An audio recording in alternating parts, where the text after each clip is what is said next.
सरदार जी समझ गए कि बौखल क्या होता है। हम समझ रहे थे सर आप हमारी बिरादरी के हैं, बाकी तो कोई नहीं है। ताली बजाओ सरदार जी के लिए। बौखल का मतलब होता है कम दिमाग का। उन्होंने पगड़ी बांधी, हमने नहीं बांधी है, लेकिन बात एक है, कम दिमाग का है। हमारी कविता में आपको दिमाग बिल्कुल नहीं लगाना, क्योंकि हमारे खुद ही इतना दिमाग नहीं कि हम कविता में लगाए हैं। हमारी कविता बिल्कुल तुरंत लगाओ, तुरंत आराम, बिल्कुल झड्डो बाबे, एक बार तालियां बजाओ, मैं शुरू करता हूँ, है ना। विद्या श्रद्धा ने बहुत बढ़िया पढ़ा है, बहुत अच्छा पढ़ा है। उन्होंने कहा कि वो चूड़ियों वाली बात कही कि चूड़ियां कमजोर समझी जाती हैं। कमजोर बिल्कुल नहीं है सरदार जी। कमजोर इसलिए नहीं कि हमारी पत्नी हर साल 25,000 की चूड़ी पहन के हमारी हाथ निकाल लेती, तो चूड़ी हमारे घर से भी मजबूत है और पूरे देश में कमजोर नहीं। श्रद्धा के लिए एक बार तालियां बजा दो जोरदार। बिल्कुल 20 मिनट पाऊंगा। बड़े रचनाकार हमारे मंच पर हैं, बिल्कुल कम समय में, ज्यादा देर तक मैं आपकी खोपड़ी नहीं खाऊंगा। बिल्कुल 20 में। सर हमारे घर में भी साटे चलता है। जब हम घर से चले तो हमारी पत्नी ने कहा जान कहां जा रहे हो, तो हमने कहा 20 वर्षों के वैवाहिक जीवन काल में पहली बार जान कह रहे हो, अच्छा लग रहा। पत्नी ने कहा आप जल्दी में हो, जानवर कहने में लंबा हो जाए। ताली बजाओ, बढ़िया।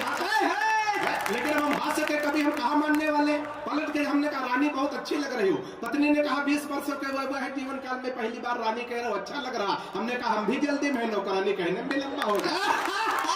बार बार कभी आएंगे कि ताली बजाओ, माल बढ़िया होगा तो बिकेगा, कहना नहीं पड़ेगा। लेकिन भाई साहब बताओ, कभी सम्मेलन में 3 लोगों की जिम्मेदारी, भाई साहब हाथ खोल लीजिएगा, है ना, है ना, हाँ हाथ खोल लीजिएगा, है ना। जब आप इतना पैसा देने के लिए हाथ खोल लेते तो ताली बजाने के लिए भी खोल ले, है ना। तो वो कह रहा था 3 लोग जिम्मेदारी होते, तो सबसे बड़ी जिम्मेदारी संचालक महोदय की। शशकांत भैया देश दुनिया के सबसे श्रेष्ठ संचालक है, इनके लिए एक बार जोरदार तालियां बजा दो। दूसरी जिम्मेदारी इन कवियों की, सब अच्छे कवि सर हमको छोड़ करके, हम अकेले वोकल हैं।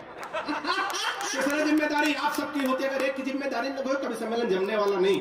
आज हम सुबह भोपाल की तरफ से आ रहे थे, छिंदवाड़ा की तरफ सड़क के किनारे हमने देखा सड़क के किनारे सरदार जी एक आदमी गड्ढा खोद रहा था, दूसरा आदमी मिट्टी डाले, फिर अगला आदमी गड्ढा खोदे, दूसरा मिट्टी डाले। हम रुक गए, हमने कहा भाई साहब कौन सा कार्यक्रम चल रहा। एक आदमी गड्ढा खोद रहा, दूसरा मिट्टी डाल रहा, मतलब कोई नहीं। उसने कहा तुम वो बौखल नहीं समझोगे, ये वन विभाग की तरफ से वृक्षारोपण का कार्यक्रम चल रहा। इसमें 3 लोगों की ड्यूटी लगाई गई थी। एक आदमी गड्ढा खोदेगा, दूसरा पेड़ रखेगा, तीसरा मिट्टी डालेगा। जो पेड़ रखने वाला है छुट्टी पर है, हम लोग अपना काम कर। तालियां बजा दो, पेड़ रखने वाले हैं ना, पीछे वाले अभी भी छुट्टी पर बैठे हुए हैं। आप भी थोड़ा जुड़ जाइए, मैं शुरू होने की कोशिश करता हूँ। ये छिंदवाड़ा संस्कारों की नगरी है। मैं संस्कारों से हाथ से निकालने की कोशिश करता हूँ सर, हाथ से हर जगह है, बस हमारी दृष्टि जानी चाहिए। हमारी जब शादी तय हुई, ये बात मैं इसलिए कह रहा हूँ, मैं बाराबंकी से आता हूँ, बौखलों की भी शादी हो जाती, और दिल्ली में राहुल गांधी तक कुंवारे पड़े रहते हैं। ताली बजती है यहाँ, है 4 पंक्तियां अपनी पत्नी को देखने के। रमेश भैया तो हमारे ससुराल वालों ने, ससुराल पक्ष वालों ने सवाल रखा कि लड़का कभी है। हम जिसका, अरे भैया बैठो, भाई साहब बैठो, जान अभी आओगे ना। यही कहे कि हमारे फूफा जी 20 साल पहले गए थे। ताली बजाओ ताकि लौट नहीं, चले जाते लोग, आते नहीं है, हम कविता पढ़ते रहे। 20 साल पहले इनके फूफा जी गए थे, फिर भी इनकी बुआ के 4 बच्चे। हाँ, हमारी बुआ के बड़े बेटे यही हैं। ताली बजा दो बढ़िया से एक बार, है ना।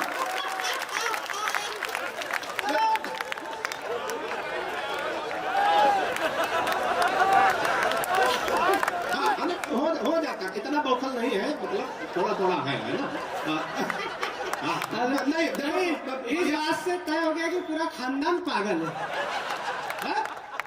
हमारी 7 पीढ़ियां पागल थी, हमारी अगली वाली भी उसी तरह है। तो मैं कह रहा था 4 पंक्तियां सुनिएगा। पत्नी के पक्ष से प्रस्ताव रखा गया, लड़का कवि है। हम जिसका परिचय कराएंगे, लड़के को कविता में प्रणाम करना। मैं संस्कारों से हाथ से निकालने की कोशिश करता हूँ। सफलता मुझे कितनी मिली, आपकी तालियां, आपका आशीर्वाद बताएगा। सुनिएगा, आनंद लीजिएगा। बहुत बढ़िया। के परिचय प्रथम कराया गुरु जी का, तब हमने कहा कि जय हो भाग्य निर्माता की। के परिचय प्रथम कराया गुरु जी का, तब हमने कहा कि जय हो भाग्य निर्माता की। और सास और ससुर को सामने जो लाया गया, एकाएक हम बोले जय हो पिता माता की।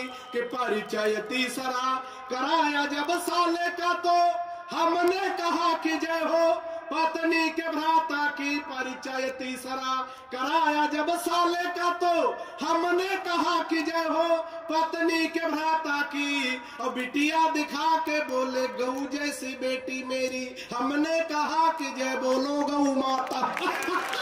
तालियां बढ़िया से आनी चाहिए। बहुत मस्ती में बड़े आनंद में देशभक्ति की तमाम बातें मंचों से होती। भाई साहब बहुत सारे लोग कहते हैं हास्य के कवियों में देशभक्ति नहीं होती। चार पंक्तियां देशभक्ति की सुनिएगा। देशभक्ति हमारे अंदर कूट कूट के भरी है सरदार जी।